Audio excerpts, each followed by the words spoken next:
Hey, my coding family, how's everybody doing? Can you guys hear me? Let's see.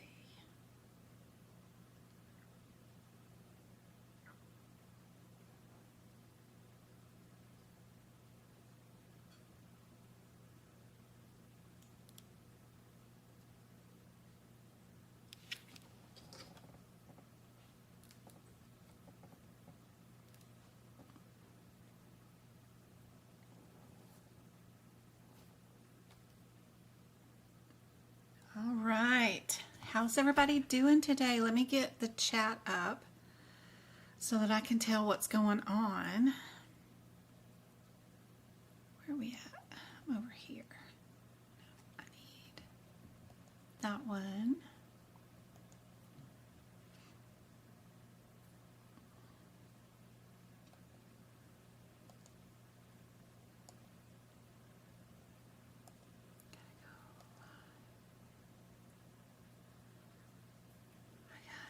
What's today? Today is the 21st, all day today.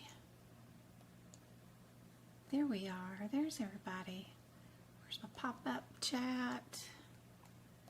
Change that to live chat. And let me add that to our sidebar here. So good to see everybody today. I had a couple of emails already saying that they passed their certification exam. Oh my gosh, there's ASMR Cheetah who said she passed her exam too. Oh my goodness.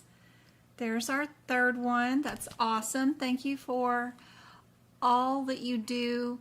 I passed my CRC yesterday. Your videos are very helpful. That's awesome. Congratulations. Yay. Awesome, Cheech. Good to see. She's over here in chat, you guys on TikTok.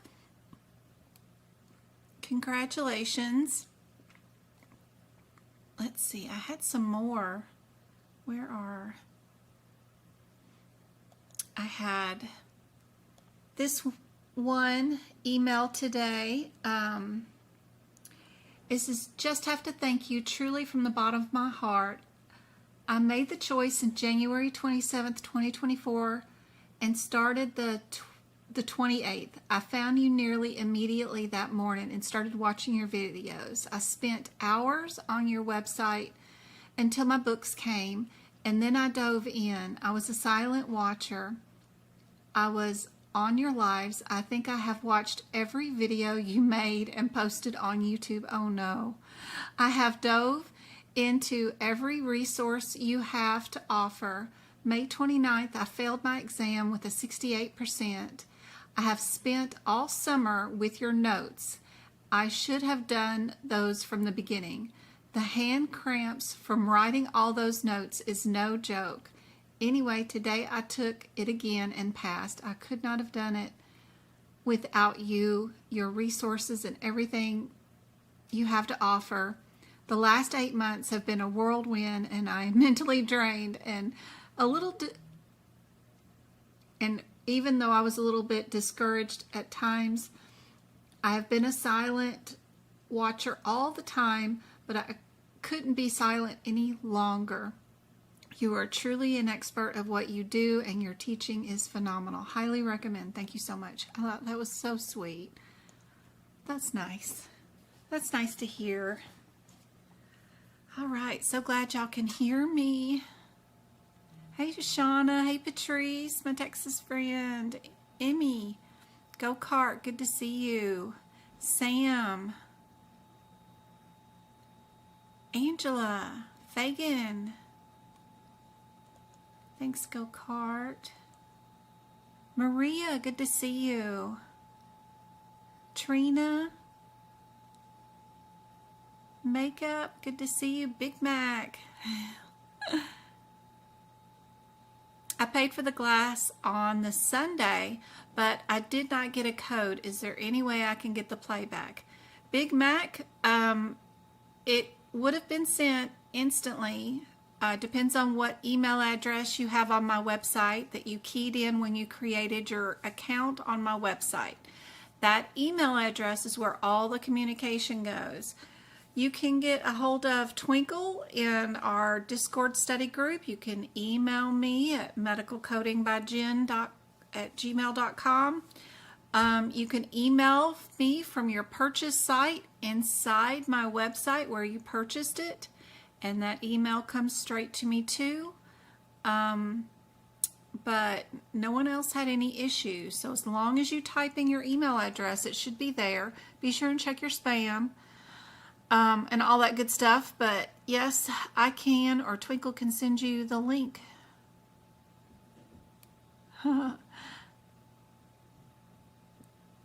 Hensley, I love the letter too. It was great. Samantha, she didn't pass, but you told me to get in touch if you did not pass. Oh my. Awesome, Sam. Be sure and email me. Let me know what I said and what you said. Are you still coming to Pittsburgh this year? I just left Minneapolis. We drove there and back. I don't know if we're going to go to Pittsburgh. We're talking about driving from Arizona to Mexico City in October. It's like supposed to be this mega huge city down there. I've never been there. Encouraged by this letter. Aw, that's awesome. All right, we have how many people on right now? We've got 30 viewers and 9 likes on the YouTube page. Thank you so much. Let me bring up today's live. Let me see what's going on TikTok. How are you guys doing on TikTok? Y'all ready to practice for medical coding certification exam? Thanks for sending out the invites. Thanks for all the taps. Thanks for sharing. Hey, Katie, good to see you. How are you doing? This one, and then I need to go to page like 219. Somewhere around in there. I keep these Word documents just going and going and going. We're on page 219.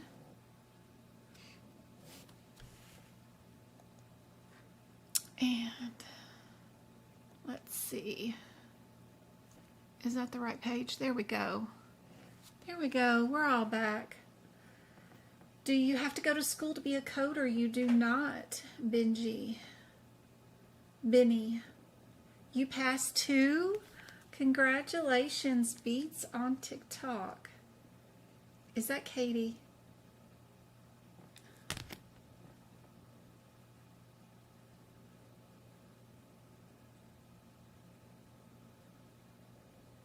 Thank you guys. Almost 1,000 taps. That's Hurley. Hurley and Beats. Beats passed. Congratulations. That's awesome.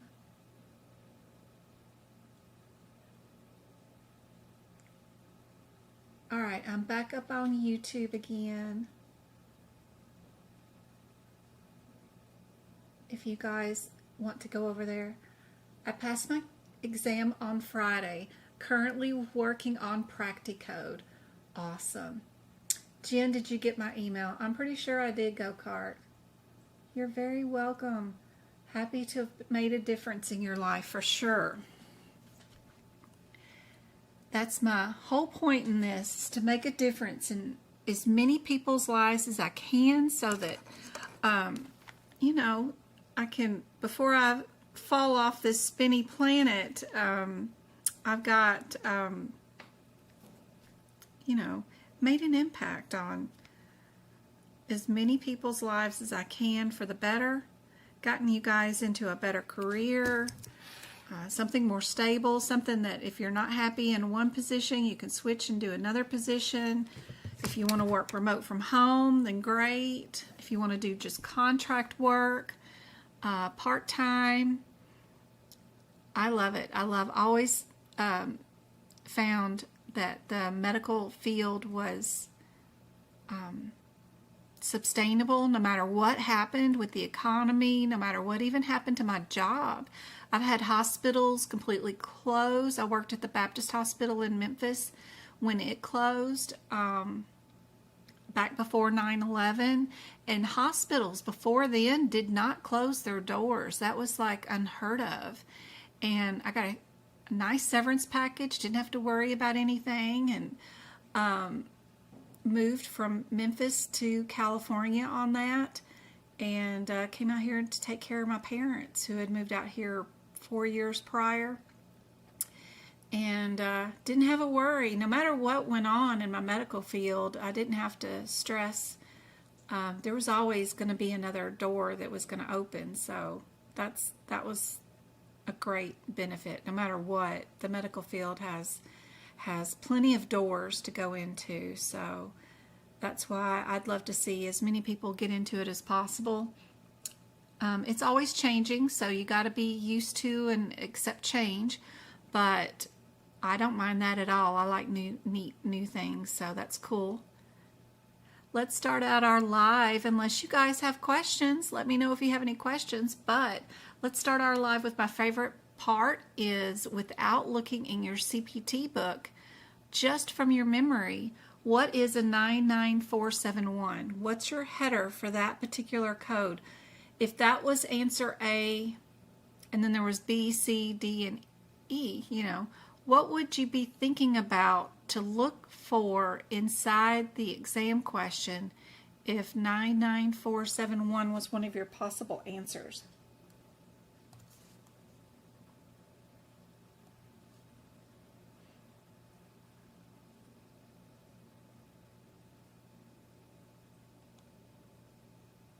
No sound? Y'all still don't have sound? How about now? Do you have echoing sound or too much sound?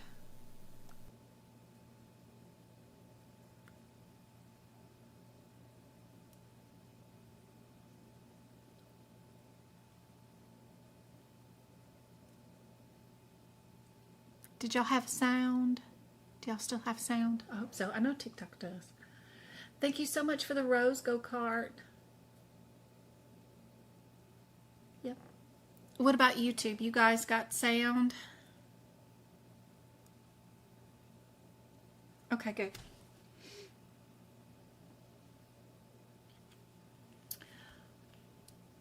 What the difference is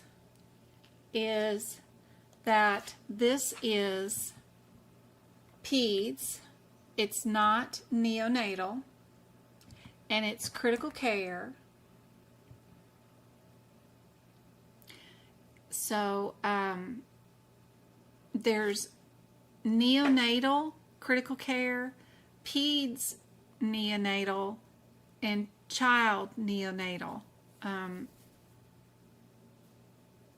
then there's another set later on, but I don't want to say yet.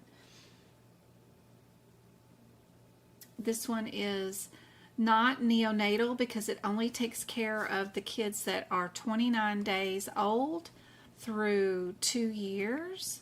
So that's why they call it peds.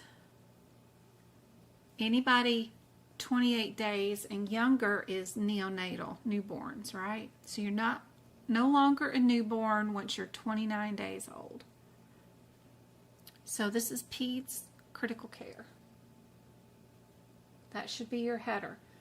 And if you're going to look through the exam question, the first thing you look for is a patient's age. And that'll help you eliminate answers in this category is simply by looking at the patient's age. What's our header for 99477?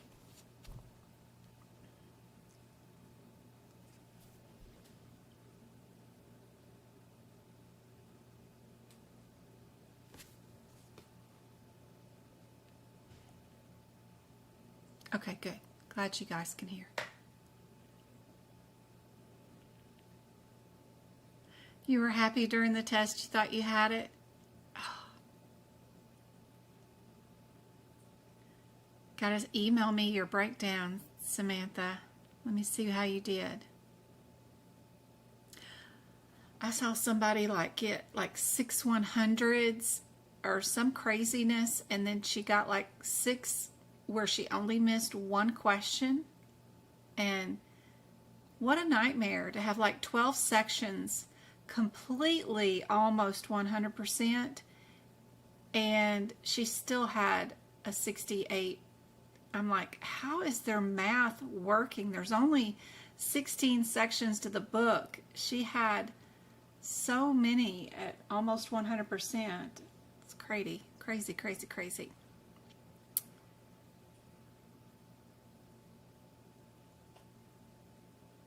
Okay, good, Samantha. So this one is neonate, right? We're talking about the babies that are less than 28 days old.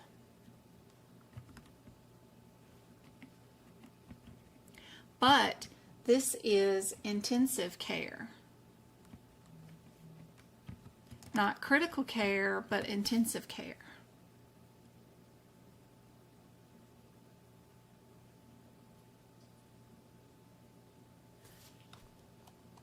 Critical care versus intensive care.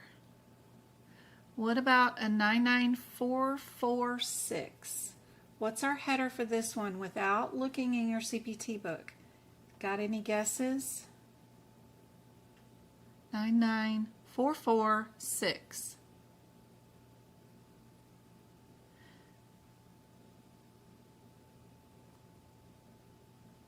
And I just have an image in my head of what this pattern looks like.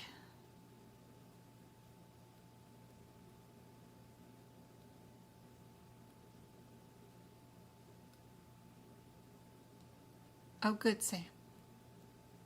Yay.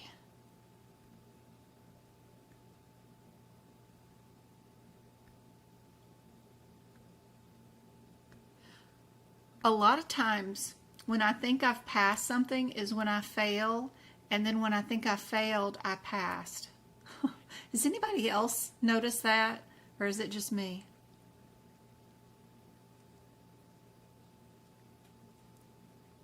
So if I'm too confident, then I usually end up getting disappointed. I don't know what to do about it, but that's what happens to me.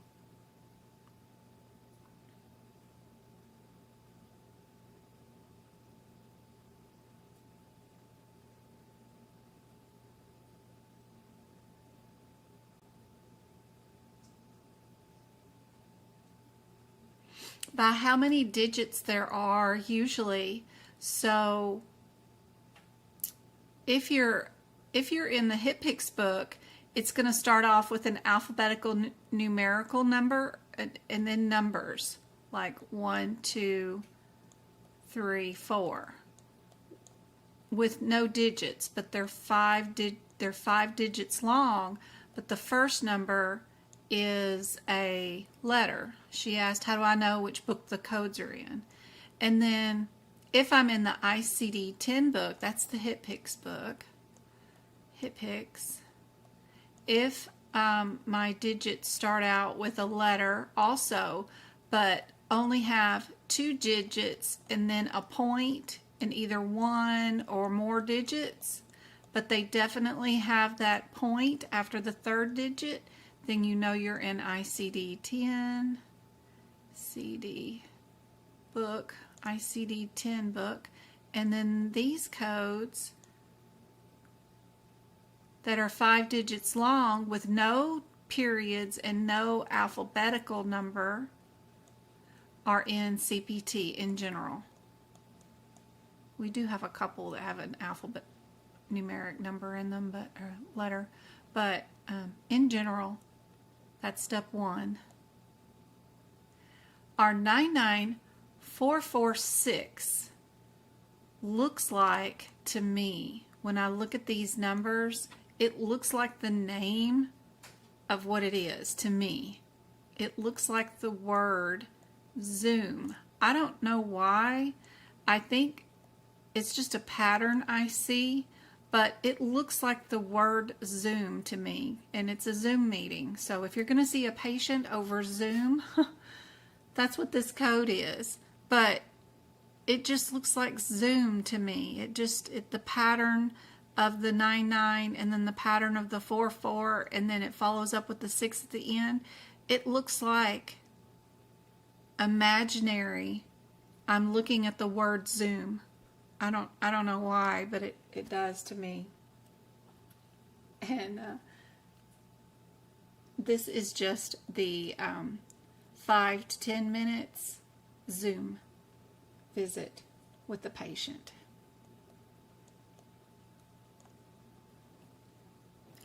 Good. I'm hoping that will stick in your head too, because it definitely, I don't know why, but it looks like the word Zoom to me. It does. It just looks like every time I look at that number, I see Zoom. I have to associate things to memorize them, so I do a lot of association. Yep. All right, 99407. What's this one? I also associate something with this one.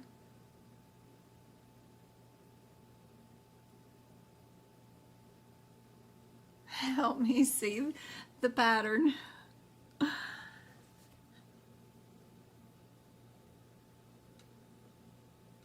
You like it? Change in behavior? Yeah. Consult code. I know I have. Better next week time. My first attempt bombed it. Aw.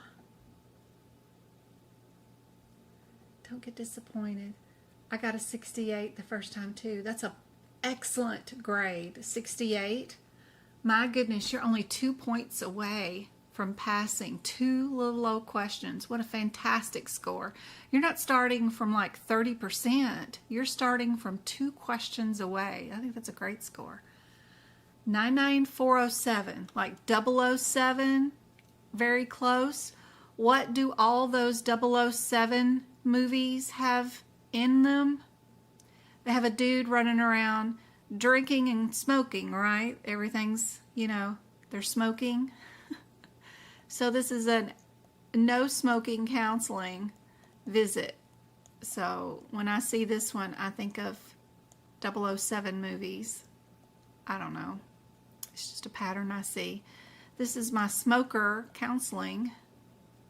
One of them, the 406 and 407, yeah, is my smoking. This one's the bigger one. The 007 is the big dog. He's the more than 10 minutes. The 06 is the smaller one where it's just 5 to 10 minutes, right? But if it's bigger, it's the 007, and he's the big time smoker. So that's why that one's bigger than 10 minutes. I don't know. Those old movies, I grew up watching all those movies with my mom. Alfred Hitchcock is one of my very favorite directors. Not just for the birds or stuff, but I like Rear Window. That's one of my very favorite movies. Besides Star Wars, I like that one too. But not in particular the 007 series, but I grew up watching a bunch of that stuff. My mom.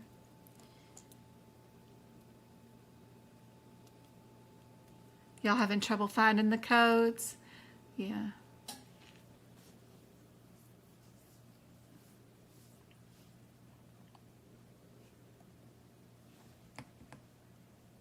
All right, I hope y'all got your brains on today. No worries, Focus. Happy to help. All right. If you guys cannot see the whole question on TikTok, I am streaming live on YouTube at Medical Coding by Jen on YouTube. You guys can run over there and see a better screen view, but we have a patient who is in an outpatient facility, is getting chemotherapy, breast cancer done. What are the codes that are reported for today's infusions? And we are not to report the drugs. We have A, B, C, and D down below.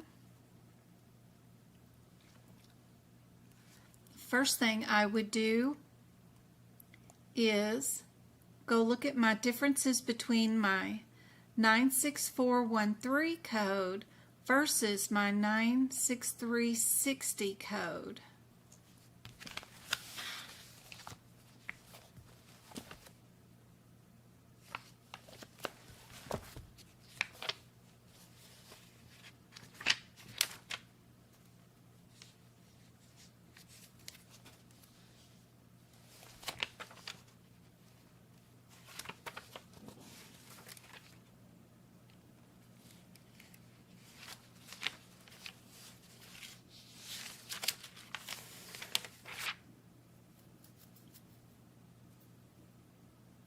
Nine, 6, 4.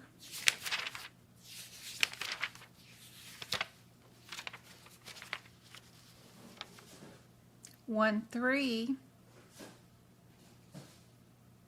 is for our chemotherapy. 96360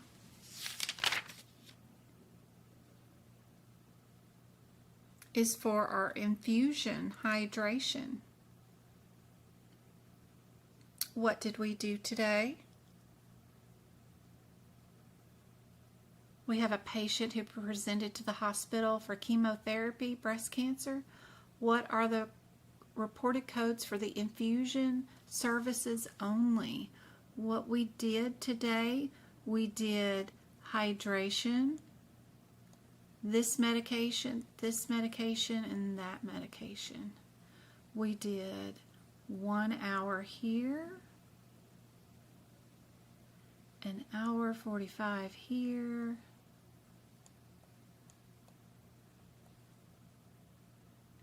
$30 minutes here, 30 minutes here.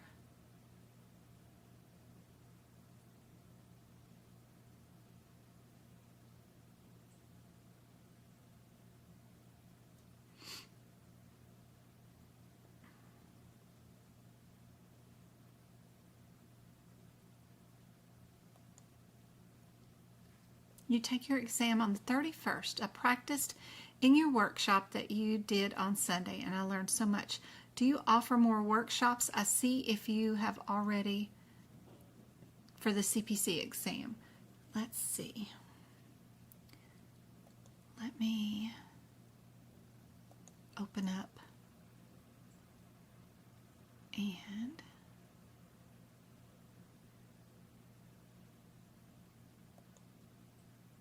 go here.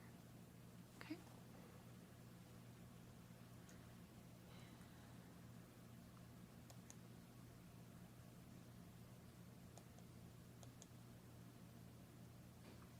All right. What I do offer here on my website, if you do go to medicalcodingbyjen.com and you go to my workshops and tutoring tab, I do offer tutoring and workshops here, and when they're available, you can book them. You can do one-on-one advice with no practice questions.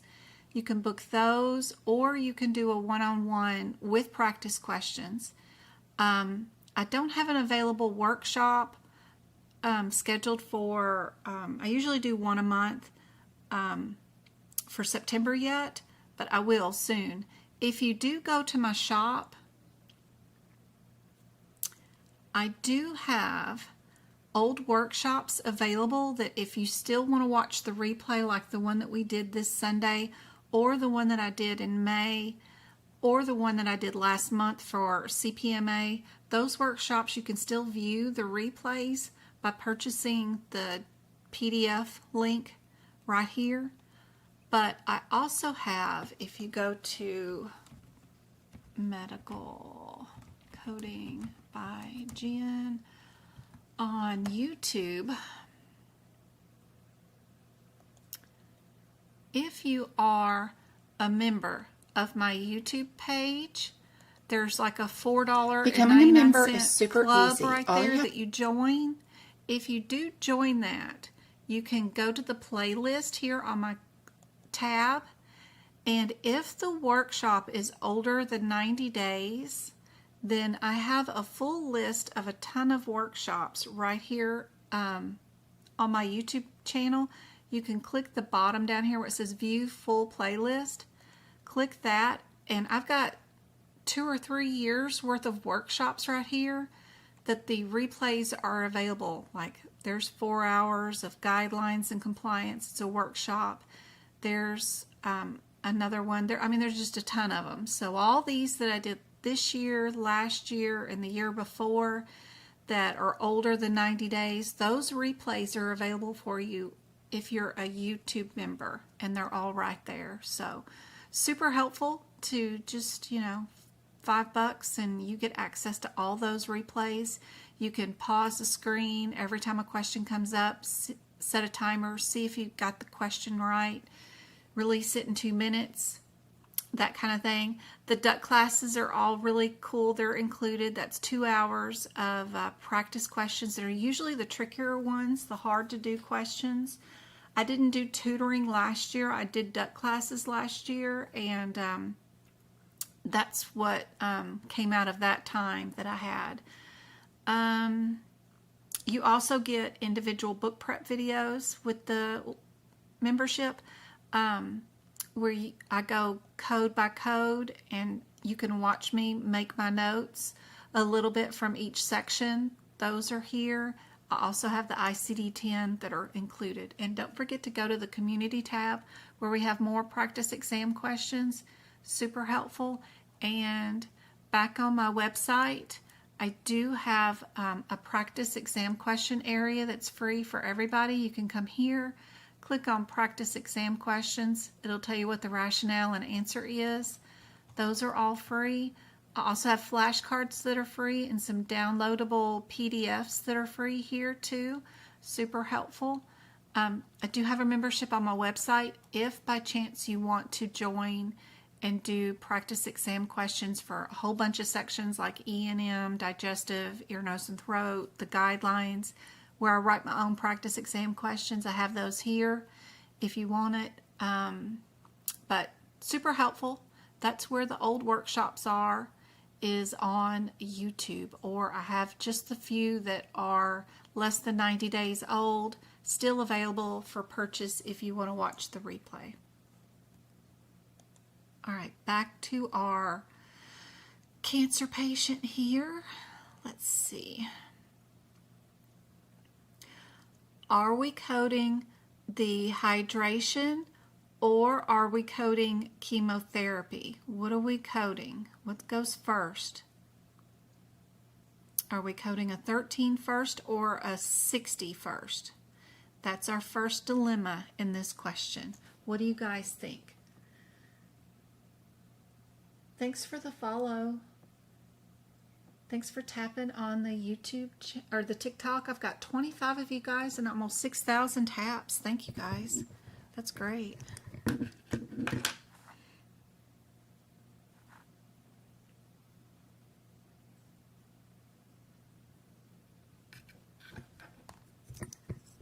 Some people say 60.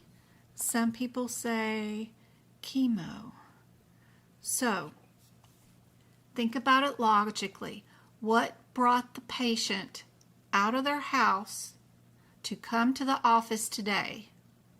It was to get chemotherapy treatment, right? Hydration may have happened with it, but what they would say if they were passing somebody on the street and they asked them, where are you going? I'm going to go get chemotherapy, right? That's what the patient is intended on getting. That is what you code first. There's a guideline all in that, but it's easier just to remember what got them out the door. What did they come in for? They came in for chemotherapy. Then you know your A and B go first, right? Then your answers for A and B are the same until you get down to the 60 and 61. They want to know, do you know how do you add hydration to chemotherapy?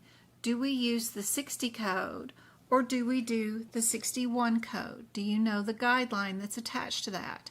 You don't have to worry about the minutes or none of that other stuff. with all this stuff, all the time that I went in and played around and wrote all these times down was just a diversion. You didn't need to do any of that for this question. All you needed to do was simply look at your 413 and your 360. You would have known one of them is chemotherapy, one of them is hydration. You look at your question, what brought the patient out the door today? What are they coming in to get done? What are they having done? It's chemotherapy. You would have known to get rid of C and D. You do not need to look at the times for anything for this question. You only need to look at your differences between your 60 and your 61 code. 60 is a mama code. 61 is an add-on code. That's all you need to know to answer this question. You don't need to know absolutely anything else. What would be your answer? You're going to add 2 mama codes, Samantha?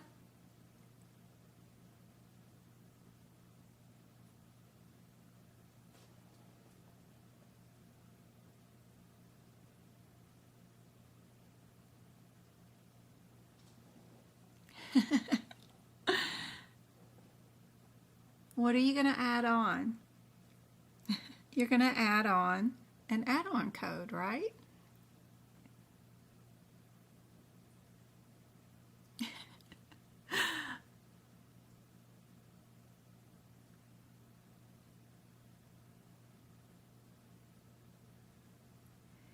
If we were poking somebody and giving them hydration and starting an IV, that's mama code, right?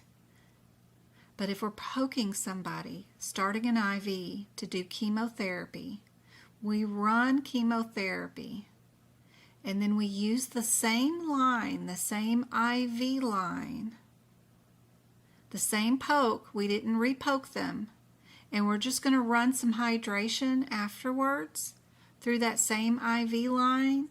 All the nurse has to do is hang a new bag. Then we're just going to utilize an add-on code. We're not going to charge for a whole IV pole, a whole stick, the time involved and all that. Yeah.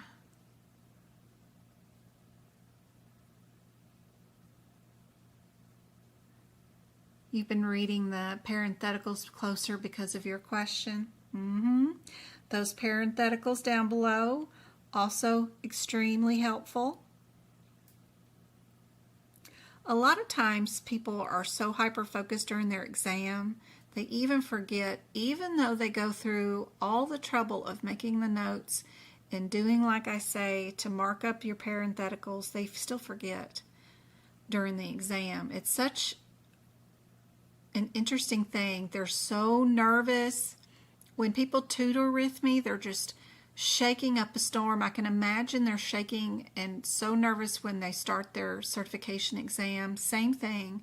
They're feeling very anxious and their mind goes completely blank, and they forget to even read their notes that they wrote. They forget to pay attention to the highlights that they made in the book. They're so hyper-focused on the CPT code and the descriptor. That's all they can see. So if that's going to be what happens during y'all's exam, I'm trying to think of a different way to show you guys, even without notes, without any highlights, and with your nerves acting like crazy. How could I do this question? First step, it's a difference between the 413 and the 360, right? Hydration or chemotherapy. Look at the question. What were they here for? What did they come in? What did they have done? They were walking down the street telling everybody, I'm headed to chemotherapy, right? That's what you're going to code first. Then the last part of the answer is the only difference. And the only difference is one's a mama code and one's an add-on code for hydration. Okay. Would I use an add-on code or would I use a new mama code? If I do a new mama code, then that means the hydration is a new separate procedure, right?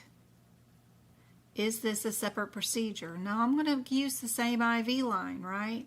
I'm just going to hang a new bag, right? Or I don't know if that would be common knowledge, but I'm going to use the same IV line, the same poke.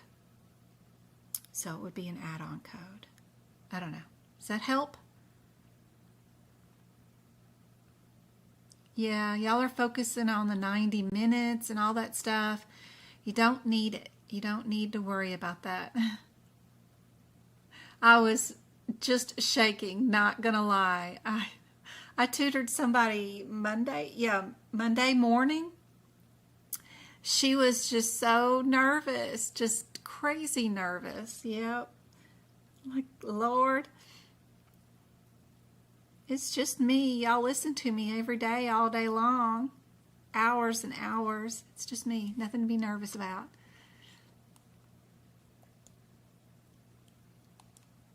So we've got B as our answer. There's all this fancy rationale, of course, but you do report the hour of hydration as an add-on code because it is not the primary service of the day. Yep. Simple words. We're using the same IV line, the same poke, and we're just putting new medication bag up through the same line. Yep. I hope that's helpful. Check out TikTok and see if I missed anything. Put up y'all's next question.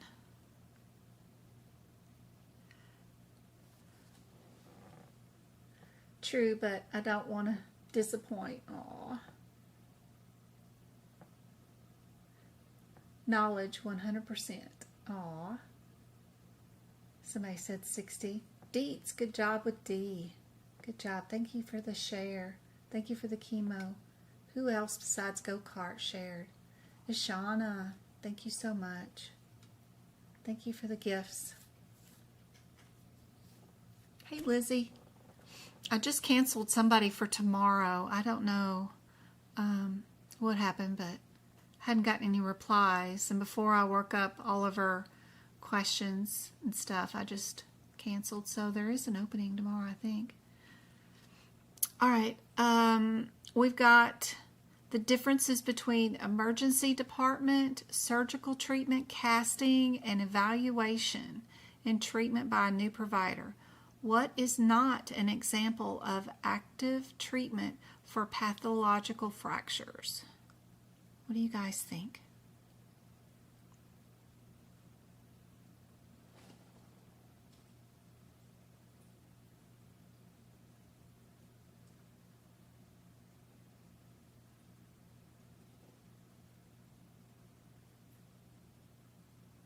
Great. I hope so, Samantha. I just finished my exam, 60 minutes to spare. Good job. To go back. What did I do wrong the first 90 minutes? I hope you didn't do anything wrong. A lot of people end up with at least 40 minutes to spare for their exam when they're right there at that. That's like a really good sweet spot. That's perfect. Just don't second guess yourself and change too many answers. Get up and leave. Not an example of an active treatment of a pathological fracture is a cast change. Good job. First thing that I see here is just my differences in the first letter of every one of these diagnoses. Am I in the Z's? Is this a status? Am I in musculoskeletal issues? What is L? What the heck is L?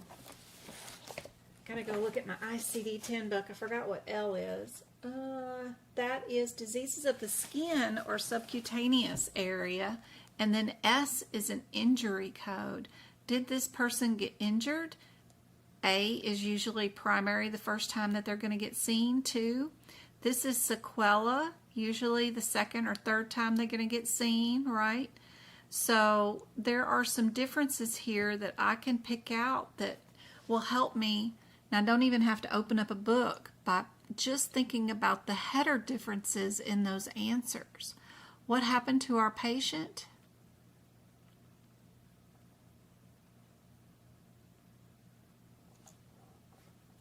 Process of elimination. That's right, sunshine. Do like our process of elimination. I like to look for similarities, coding irregularities.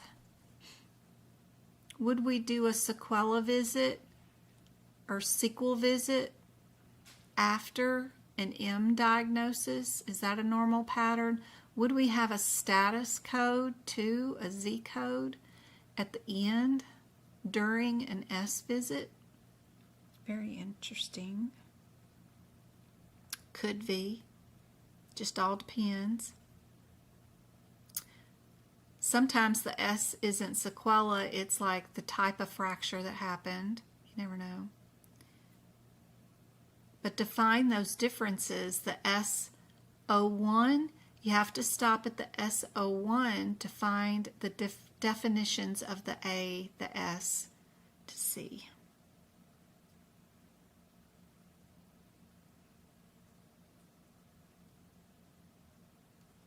It does say months ago, and now they're showing a foreign body. Now they're getting it removed. So if it did happen months ago, is this an initial treatment? Could it be after the injury? Probably not, huh? He probably got that laceration fixed months ago, right? He wouldn't leave an open wound for months and then come in. Well, if he's a farmer, he might have, but sewed it up with some horsehair out in the field. I've seen some things. Those guys are crazy. If they got super glue or some horsehair around, they're going to sew something back on before they come into the doctor's office. But more than likely, when they say something like months ago on the CPC exam, then you know it's probably sequela, right? Yeah. And status means that they had injury prior. Yeah. I know. My husband loves to use super glue, right? Yeah. Oh, the kid's fine. Let's just put some super glue on it. It'll be fine. Toughen up. You seen those copays? Yeah. It's crazy. B is our answer with this one. Without opening the book, a lot of times you can try to figure out what some of the answers are, especially when all the answers start off with a different letter. It's great. Love it. And when your injury codes have different endings at the end, that SA, whatever it could be, really helpful to think about those, because diagnoses can be tricky. CPT codes could be even worse. And if it's a mixture of both, but you have those tiny little differences, those things are easy to clear up. You can tell right away if you're going to be an S or if this is initial treatment with an A. I always look at these questions about how can I answer them the fastest way. These all have tobacco, tobacco, tobacco in it, right? So what's my difference? Only code reported, only code reported. You know, both codes are reported. One is acute. Try to look at just the differences.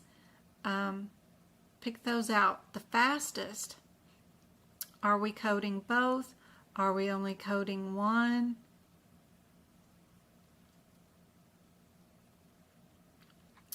If a patient has documentation stating that they are both dependent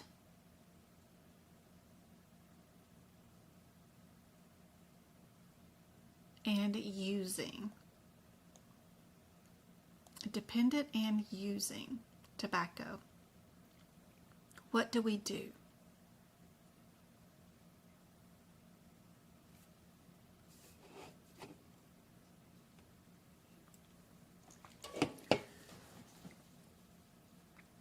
Thank you for the roses, Sunshine. You're awesome.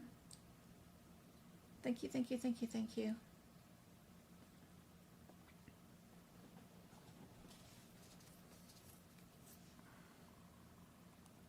Indeed, C is correct. The hierarchy, we only code one of them. There is a guideline, IC5B2. That is super helpful with this one. All these start off with I-25, so we're not going to get away with too much. But there is a difference. Are we going to be an I-25.7, which we do have two answers with that, or am an I-25.1 or an I-25.8?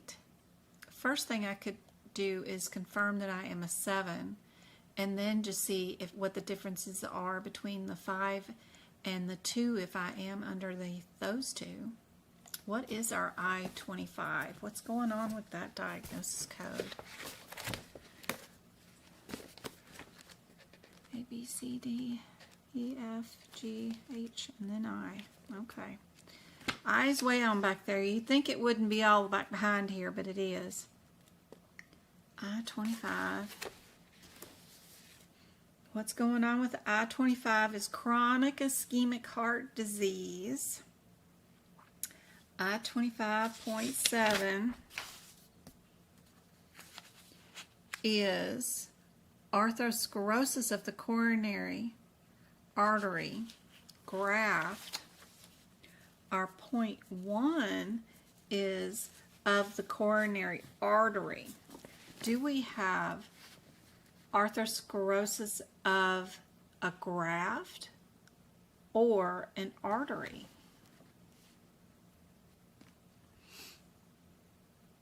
They have arthrosclerosis disease, and the patient is in discussion about getting a graft.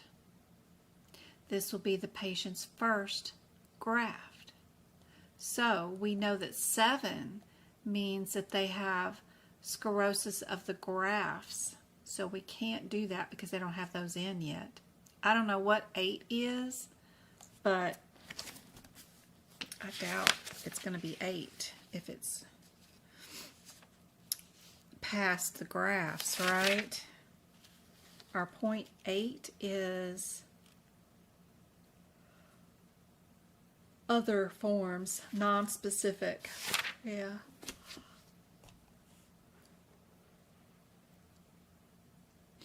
Does that make sense? Seeing the differences? This would be the graft itself has narrowing. Yep. So our answer is just 5 digits and not 6. Perfect. Good job, guys.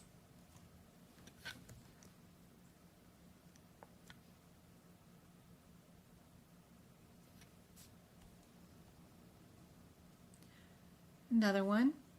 Are we a B code or are we a Z code? Think about the differences and only look through those differences here. Don't worry about what should be coded, shouldn't be coded, I don't know.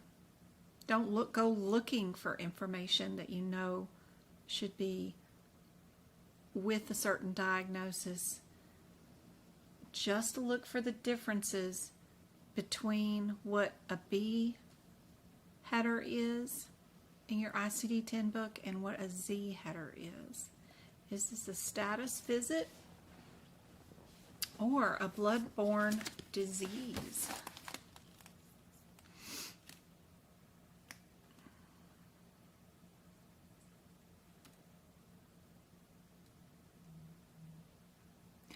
I like to go live Monday, Wednesday, and Friday, 3 days a week, unless something comes up, football games, those kind of things. This Friday, I know I cannot go live. I have a lot of stuff going on Friday. I have to be somewhere at 1:45, and I got to pick up James at noon. Then we got to be highfalutin place at 1:45, and then the boys have a football game Travis is cheering at 3 o'clock. So I can't go live on Friday. But that's my normal pattern, is Monday, Wednesday, Friday for 2 hours, 4 o'clock. But it's still dependent on kids and activities. Tomorrow, if I continue to not have any tutoring scheduled for tomorrow, then I'll go live tomorrow night to make up for not being live on Friday. I need to go live on Saturday to make up for Monday too. So it's supposed to be more scheduled than what it is, but I try. Just life gets in the way.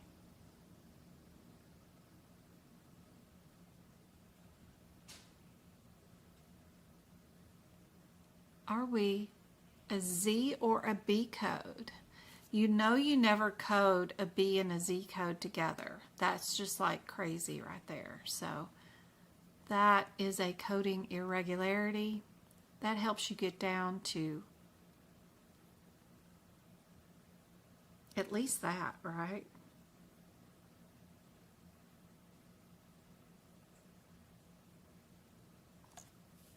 I do have my schedule posted on my website underneath the social media tab. But when I schedule a live, the live is pre-planned and posted on the YouTube channel on the main page where I just showed you guys where you find the old workshops. When a new live is scheduled, it's posted there. That way you can go on and click on it and say, remind me, ding my phone when it's, 5 minutes ahead of time so I can come log on. And if you're in my lives daily, of course I tell you what my schedule is. Like, oh, I got an issue, I can't go live on Friday, so it'll be tomorrow.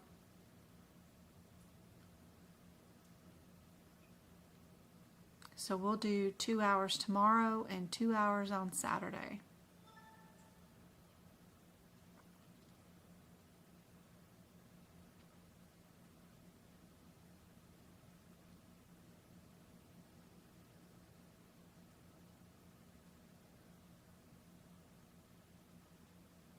I gotta talk to MK too, because I rescheduled her tutoring from last Friday to this Friday, and I can't do this Friday at her time. Gotta reschedule it. Always one thing or another.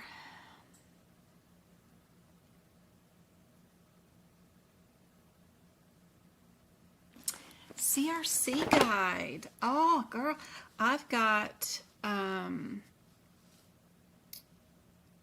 on my website, I have, where are we at? On my website at medicalcodingbyjen.com, and where it's going to the social media website, but my schedule is usually right here. I've got on the front page, this is what my website looks like. If you come here, I have a CRC membership bonus program where if you join, I've got 1,000 CRC PDFs and practice exam questions that you guys can do. There's at least 500 practice exam questions. It gets crazy. I do a ton. And then I've got these one-pager sheets that are super helpful about certain diagnoses that I just put down here for you guys. But you just pick out what your answer is, and it'll tell you whether you got it right or wrong. There's also a bunch of PDFs that you can download over here to the side. And the membership is like $8, but you can download all of these PDFs for the CRC program. There is ICD-10 mapping, their risk adjustment eligibility. I have their rate announcements, got all the Medicare Advantage, all kinds of cool stuff here to help you guys out. Minimum necessary guidelines and stuff. So just the practice questions alone for the exam are super helpful. So if you want to join, just come on over here and you can do all 500 of these practice exam questions for $8. It's great. Plus have all the PDFs. Super helpful. I'm working on making you guys some CRC notes. I have a bunch of ICD-10 notes that are great for the CRC exam. They're right here underneath Jen's notes for ICD-10 book, like the pregnancy and the HIV and sepsis, the diabetes. Those here are all super helpful. And they give you guidelines that are all tied to the pregnancy notes, where you can write them all out beside all the pregnancy diagnosis codes, all the O's and stuff. So super helpful. I love those notes. I just need to add the rules and regulations, like what date did this law go into effect and all those stuff. I haven't done the regulatory notes for you guys for CRC, but those documents right here are very helpful for CRC. Plus the subscription to do the practice exam questions. It's really nice. We've still got 37 people on and 27 likes on YouTube. Thank you so much, guys. Let me get down here. Somebody sent a super chat too for $5 the other day on a video. That was really nice. Thank you, guys. Where is B? Did everybody get B on this one? We've got our HIV status code is our Z11.4. Here's an F diagnosis code 1. Would we have the F code first and then a G code? Or would it be the E code and then the G code? They're wanting to know the order of operation here. If we do have, and we do have, the F31 code, are we going to be a 31.3, a 0.8, a 0.6, or a 0.1? What are those differences? And what's going on here? Worry about the first diagnosis code. That's more important than anything else, what's coming afterwards. But just in case, if you did know the order of operation between the last two codes, you might be able to pick out the answer without looking up the F code. Just depends on if you know if E codes go first and then the G codes go last. Some people might know that, but if they don't, just go by the 3, 8, 6, and 1 differences, because that's the fastest way to figure out what the answer is, because it's only one code. And if you got the first answer right, you don't have to worry about the second and third codes.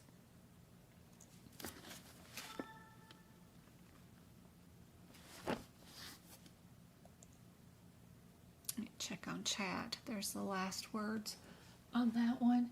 Thank you, guys. 7,000 taps on TikTok. Thank you so much, guys. CRC. Thanks, Sunshine.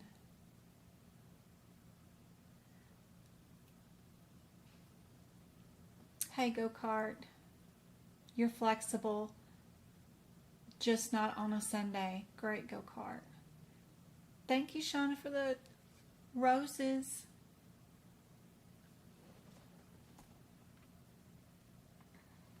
What do you guys think the answer is for this one?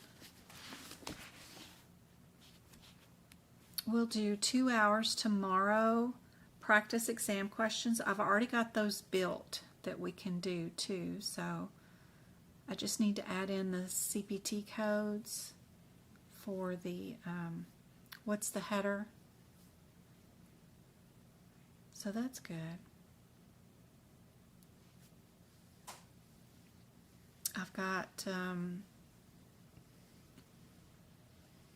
guidelines, diagnoses, cardio, lab and path, muscle,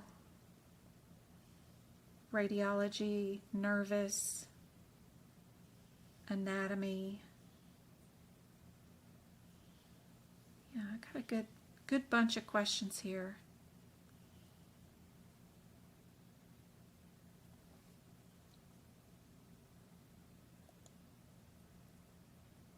Hey, Taylor.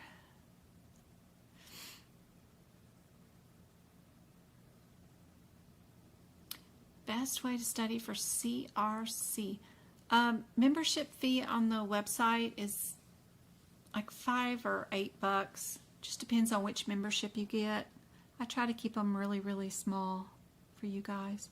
The YouTube membership is $5.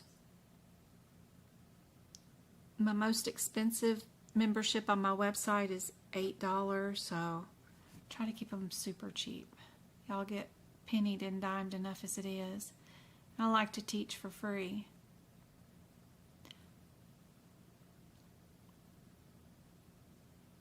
Y'all be sure and join my Discord study group. I have tons of practice exam questions in there. And if you guys want your own study room, like they did for Practicode, I gave them their own study room. They have 2 of them. One of them's is audio, where they can just talk to each other like they're having a telephone conversation. They just don't see each other. And then they can discuss Practicode examples. What did you get for this example? I got this. What did you get for that? That way they don't have to type out everything. And then they have another room where they can just copy paste their examples and have discussions about them in there too. So if y'all have a study buddy group that you guys want to build and join, and I've got all the study certifications in there, like CCS has their own room, CPMA has their own room, CRC has their own room they can go to. You guys can have practice exam questions. There are already a ton posted in all those rooms, but don't forget to utilize the study group on Discord, because it's super helpful. There's always somebody in there.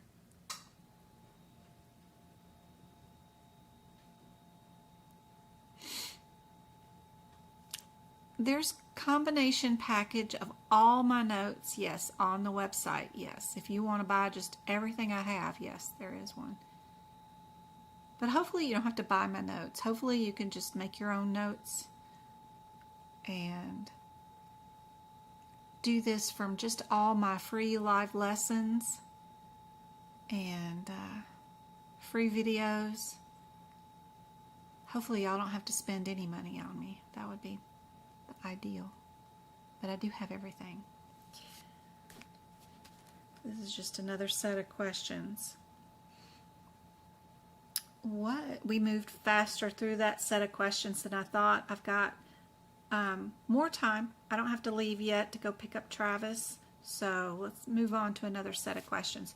What is coded when reporting an adjacent tissue transfer to repair a lesion? Is it tissue transfer is listed first, then the excision, or is it tissue transfer only code? Is it an excision code listed first, then the tissue transfer code, or is it an excision code only?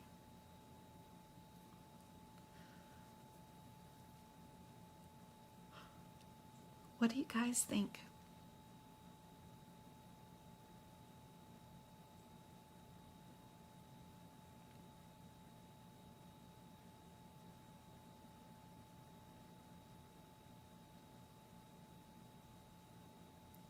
Samantha, this was a question that was on your exam? Yep. Don't you love it? That's awesome. I'm usually try my best to find some questions that were on the exam.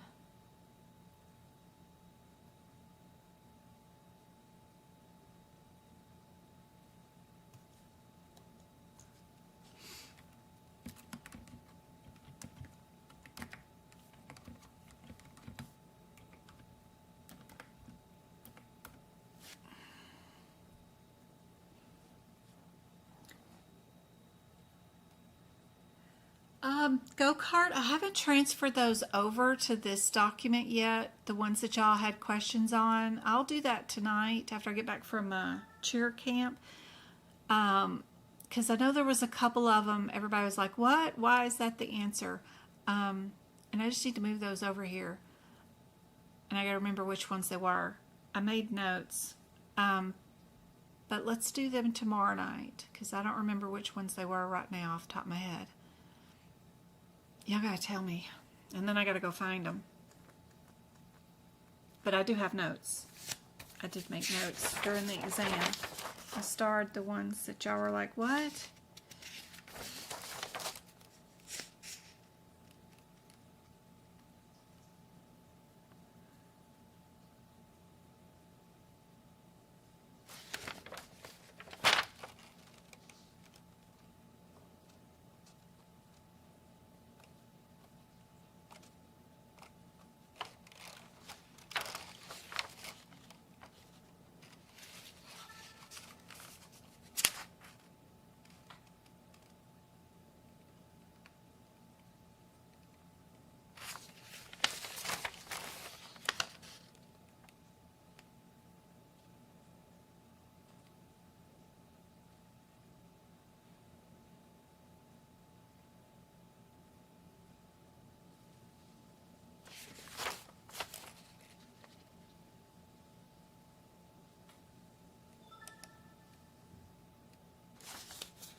B? Did everybody get B?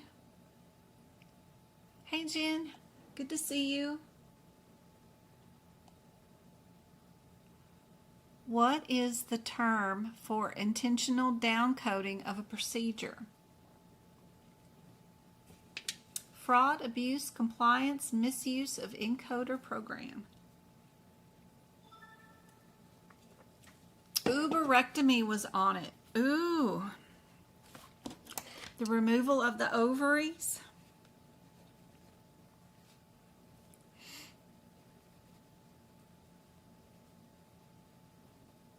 Did they remove both sides?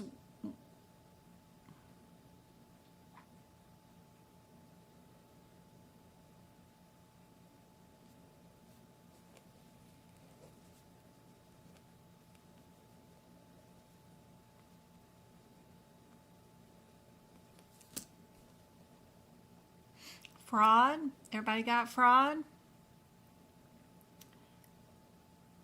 It was on McNair's test also.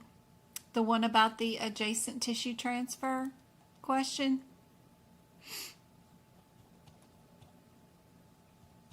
There's usually a fraud question on the exam too. We've got two answers that start out with the S83.5. Then one of them is a 0.8 and one of them is a 0.4. Some of them end in Y codes. One of them ends in a W instead of the Y. They put the Y in the middle. A puts the W in the middle and the Y at the end. Sometimes just knowing those, sequencing what you normally see in a lot of the answers is super helpful. But irregardless, those fourth digit differences can be very helpful. S83, what's going on with that injury code? S83.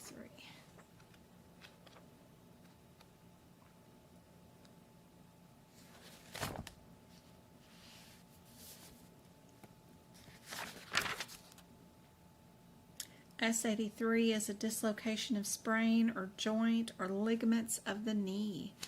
Point 4.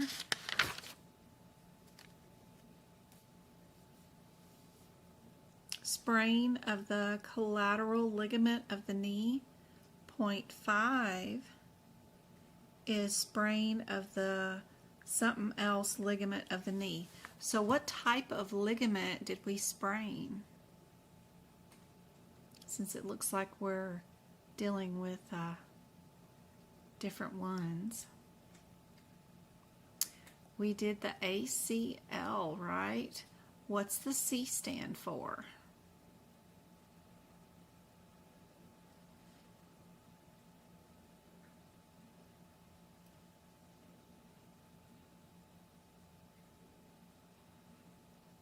They want to know, do we know? What does the C stand for? Cartilage, collateral, correct, whatever that is.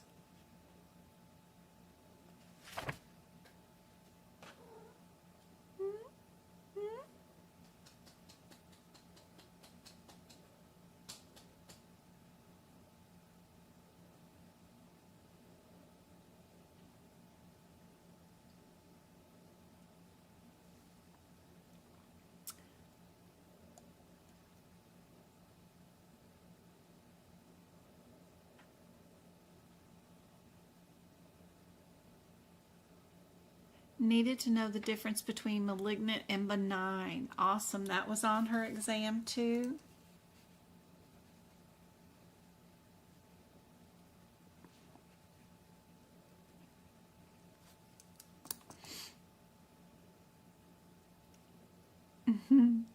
Sammy, Lester's in here right now. He's a good boy.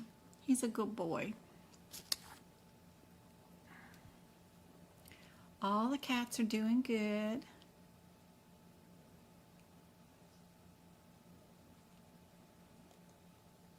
Anybody got a guess?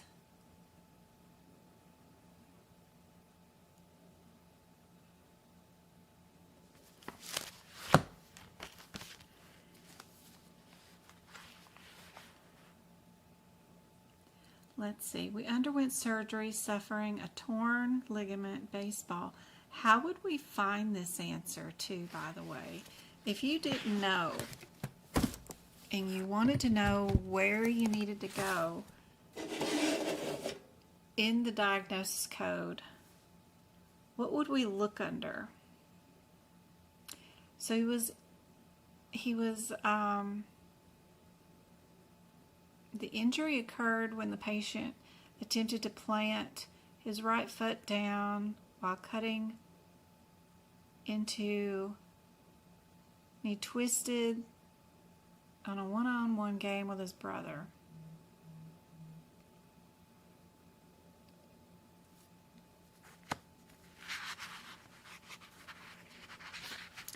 A torn ACL.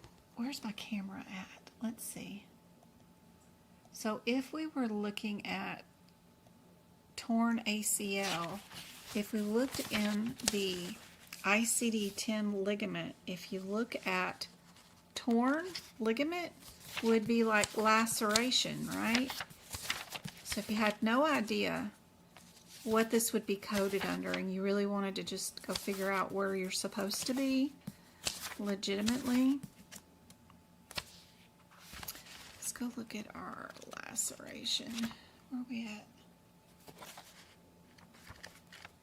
We look up ABCD.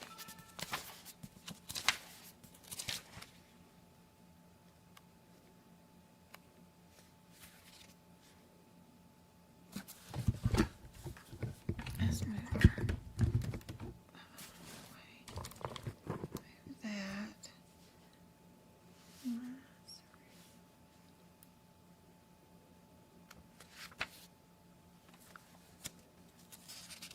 We look at laceration and we look at ligament, laceration,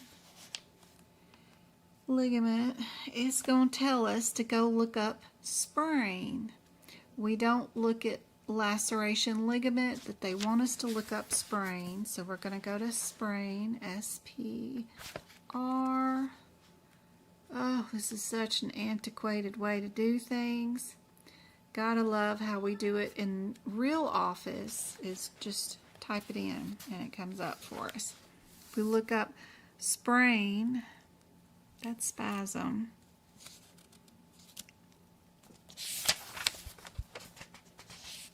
If we look up sprain, we're going to look up knee, right? A, B, C, D, E, F, G, knee. We're going to look up the knee, that C word, C-R-U-C-I-A-T-E ligament, and it tells you you're going to be in S83 point, because that curette ligament is right there. And you can tell if you're anterior or posterior too. It'll tell you right there. S83.50.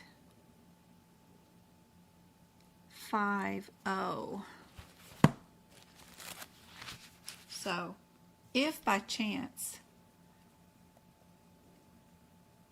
you wanted to use the alphabetical index, you got to go through all that drama.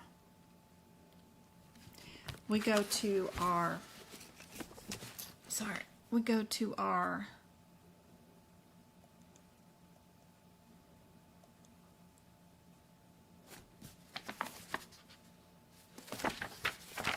S83 back here, B, C, D, E, F, S, 83. I got some old ones written in here. S83. Oops, I still don't have it on the camera. S83.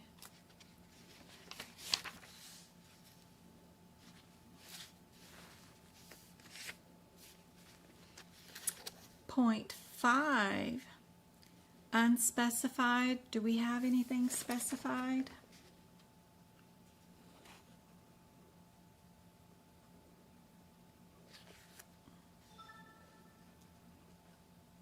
We have, which one?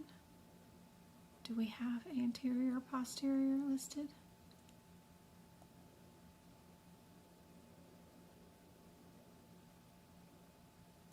That's where the A comes in at, right? Anterior. So that's how we get our 511. So we know it has to be either A or C. Then you just need to know, would we need our W or do we not need our W? Would you have 3 Y's or would we have a W and our 2 Y's? Our W18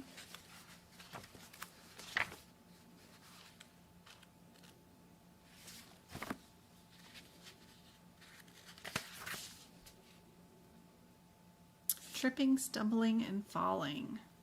And this one did twist it and fail, right?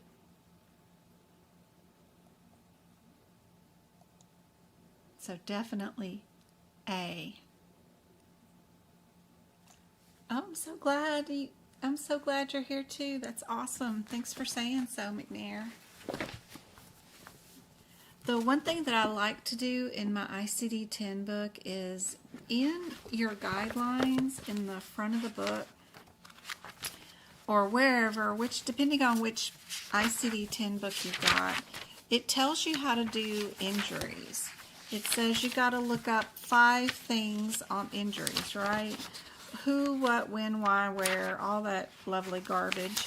And there's no way to keep all that straight. You got to know how and why it was caused, the intent. The place that happened is the 3rd thing that you code. The 4th thing that you code is the activity that they were doing. 5th thing is the status. You can't remember all that. So what I like to do is I'll move that guideline to all the areas where I need it. The first place I'm going to need it is my index of injuries, right? Cause, intent, place, activity, and status, right? I have the blue is my intent.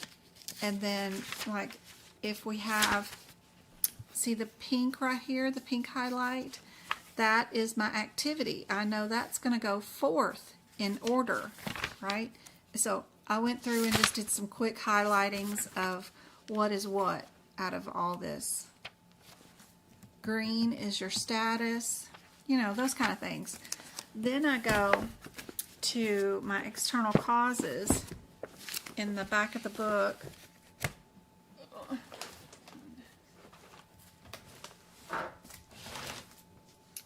And we're going to go to chapter, look at all those, look at all that mess. Look at all that notes. Love it, love it, love it. Okay. We're going to go to, like, chapter 19 and 20. Do we have it in this one? Did I make these notes in this one, or is it in the other book? Never remember what year I'm in. I didn't do it in that year. It's in this year.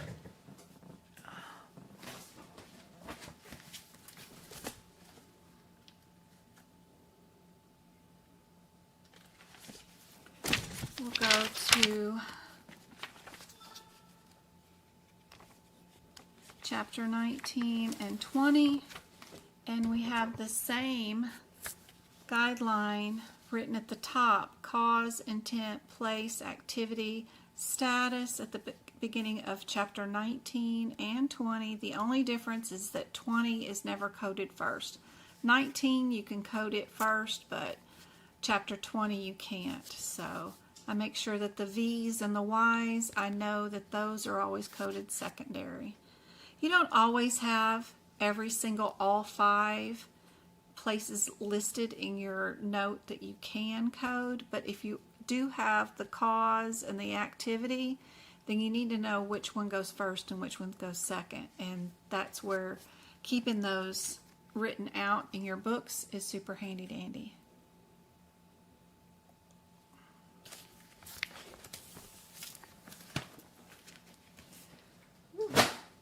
Alright, so definitely gonna keep A on this one as our answer for sure. What about this one? Do we have an injury? Because the S code is first. If this is the first time we saw the patient, A might be first, B might be something else, but I could easily find out what those are by going to S42 or S62 and seeing which one I am. Or does an E code go first? What's normal sequencing? Would I put the injury code back here with the B? If I'm sequela, right? If I'm secondary, if this visit is an old injury, maybe. What's going on with this patient? What's going to go on? What's going to be first? What's going to be second?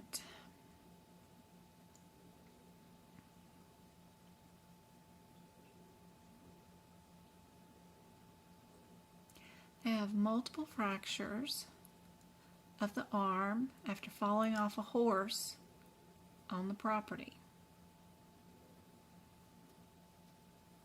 Would an S code go first, or would the insulin-dependent diabetic go next?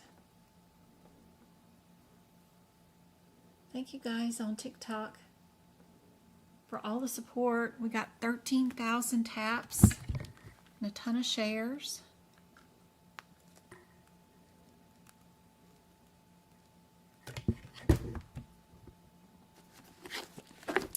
Let's give out some YouTube memberships too. I am Samantha. Thanks for the reminder. Let's see. Yep. We got about 15 more minutes before I have to run and go get Travi. give out some memberships. Good luck, everybody. Let's toss some stuff to YouTube. And let's see. What brought the patient out the door today? Would they have been in the ER today for their diabetes? Or are they in the ER for fractures? That's how I look at it. Leora, Timlin, Diana, Sam, aw. Congratulations, guys. Rut, congratulations. I hope those YouTube memberships help you guys out. You'll have access to the exclusive workshops and everything else for 30 days. I hope that helps out a whole bunch. What got them out the door today? Would this man come in if he didn't have those fractures in the arm, right? So we know it's going to be the fractures that's going to go first. So we can get rid of C and B out the door. You can either look up the S42 and the S62, see what those two differences are, and pick out your answer.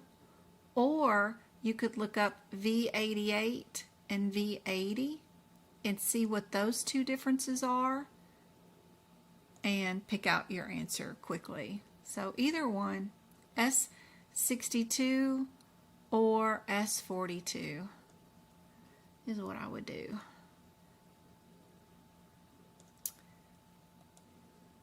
And if that was too confusing, the V80 and the V88 would be super easy. I picked D because it was the S code, had the A at the beginning for initial treatment. Smartikins could be very, very smart. Sometimes you got to be careful with the A and the B because the type of fracture can change not just on sequela. The B could be for another reason. Let's see. It could be like an open or closed fracture. The differences between the A and the B is the only thing I'd worry about with that. S generally is sequela, but the B could be just the difference between open and closed. So they did have an open fracture. So A might be closed and B might be open procedure. So you better check that. That's the only thing, is some of those fractures get kind of crazy. So S42, if you stop by it yet real quick, and that means don't go to any points, just go to the S42, the very beginning. That's the only way to find all these. You normally see a whole list. Yep, A is closed, B is open, D is subsequent, G is subsequent, K is subsequent, P is subsequent, and S is sequela. So some of those are routine, delayed, non-union, or malunion differences. But yeah, open and closed is the differences between A and B for that one.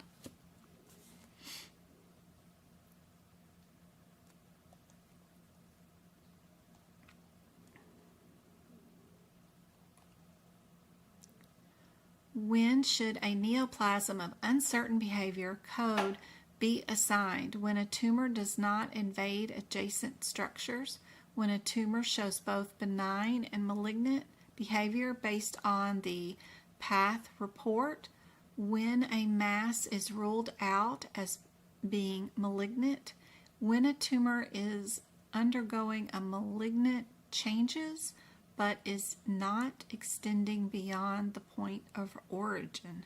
Whew. What do you guys think?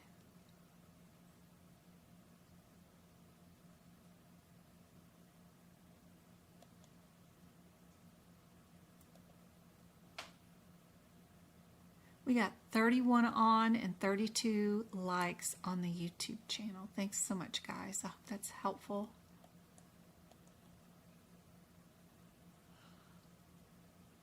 We got B.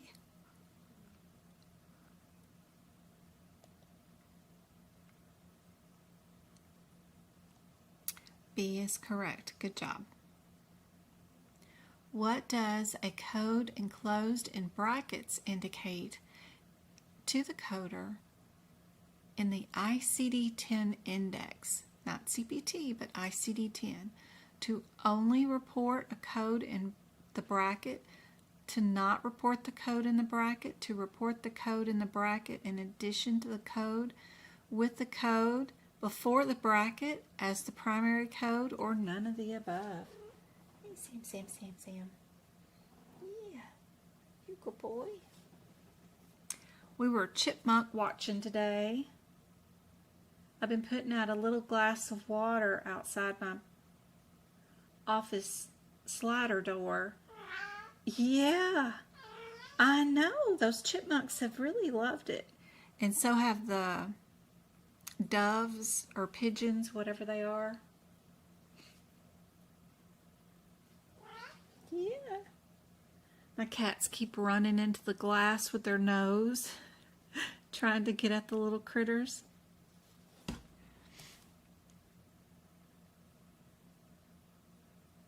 They get too excited and bonk their little noses.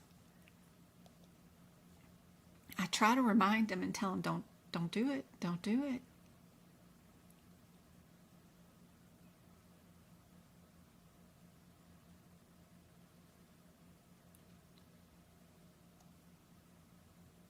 Brackets. What do you guys think on the brackets? Got lots of D's? It is C. To report the code in the brackets as an additional code with the code before the bracket as the primary code. When codes are enclosed in brackets in the ICD-10 book, like the Alzheimer's one, that's what they're talking about, those big brackets. We're to code them both. It is C.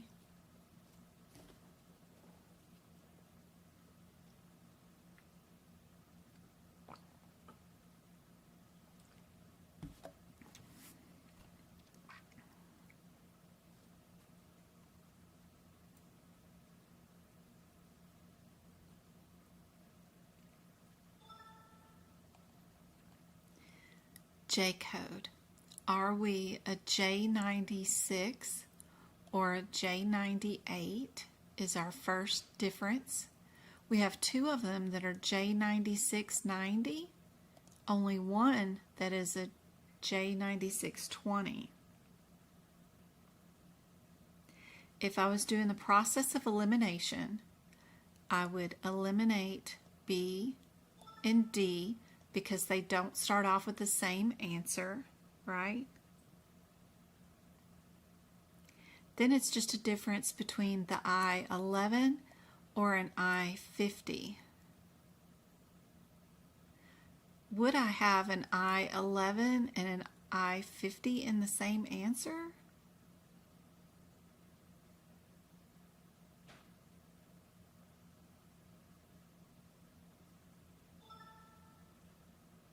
If I did, which one would go first? Because they put the I-10 at the end.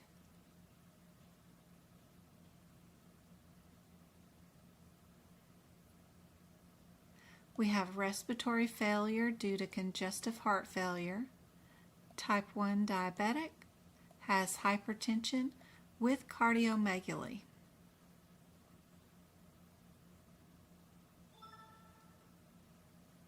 So we obviously have our respiratory failure. We have our diabetic. How does hypertension with cardiomegaly get coded?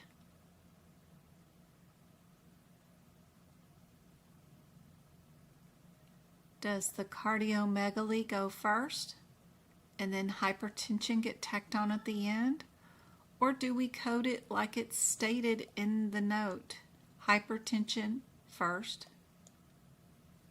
and then cardiomegaly second.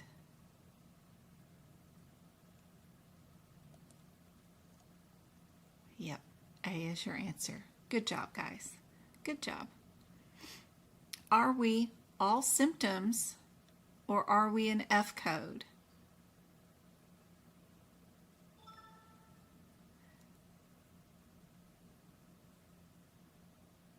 Patient presents to the clinic for shortness of breath, palpitations, and headache. Clinic runs a series of tests. Physician suspects the anxiety attack. 1 code, 3 codes, 4 codes. We wouldn't code all the symptoms with a diagnosis that's related, so I know, yeah, that's a coding irregularity. But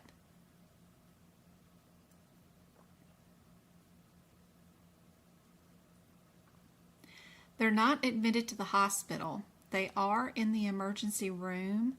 You have to remember that an emergency room is not a hospital. If they were in the hospital, it would probably be A or B if they were admitted, right? But since they're just in a clinic and a regular doctor's office visit, you cannot bill suspected anything. So you're going to have to bill your symptoms. So that makes things a lot easier if you know that guideline.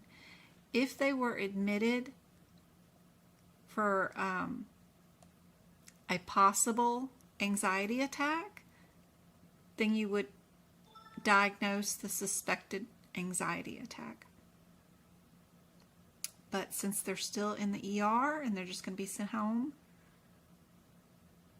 we know that they are C. Yep. Hospital admits can do suspected, but that's the only place, not the ER. The ER does not mean you're in the hospital.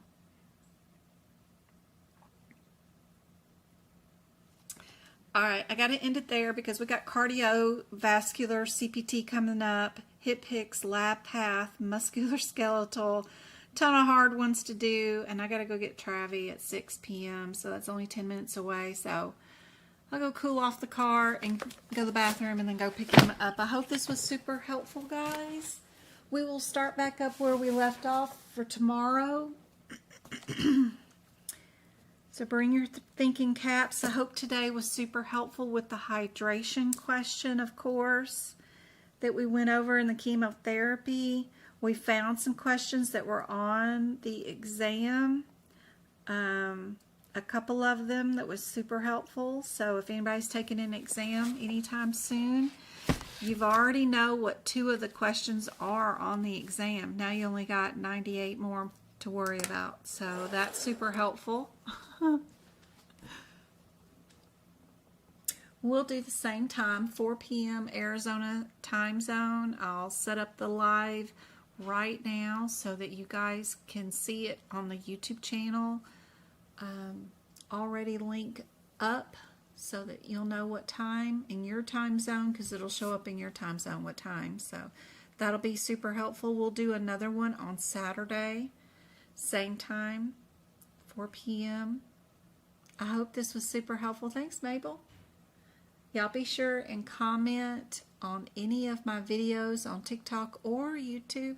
Let me know what else you would like to see, what type of questions. That way I can have time to put them into our lessons to help you guys out.